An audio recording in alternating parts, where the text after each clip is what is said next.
Peloton continues to try to get back on track. It's hiring a new CFO. An executive from Amazon's Web Services is going to take over the position starting next week. The shakeup, of course, just the latest in what's been a wild ride for the company. It saw its stock fall by almost 90% this year alone.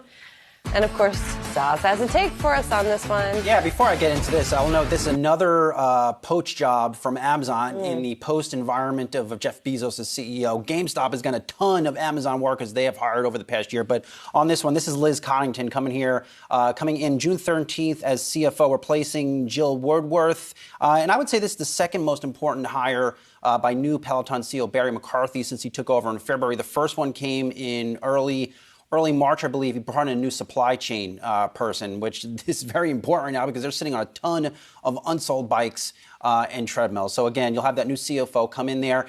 And look, they need to hit the reset button. They need new executives with new skills. You know, my sense is that you will continue to see executive changes at the company. I would highlight two co-founders are still on the executive management team over at Peloton. They have been there, I believe, over 10 years. You have to wonder if McCarthy wants to get more of his own type of people in there on Peloton to help turn the company around. I will know Coddington did spend time at Netflix. Of course, McCarthy helped bring Netflix public, so I'm sure he'd like to see that on her resume as well. But here's my take over Peloton, really, is this. And I'm embracing I'm embracing my inner zen on the Peloton bike there. As you see me, I believe, in a purple onesie. Embrace change. It could lead to better outcomes in life. And it's good to see Peloton getting this new fresh blood in here, starting to think differently, drive a business, managing more towards costs and thinking about eventually reaching profitability instead of sticking with old executives that got themselves into this mess. I mean, that's what it comes down to. What are some of the transferable skills between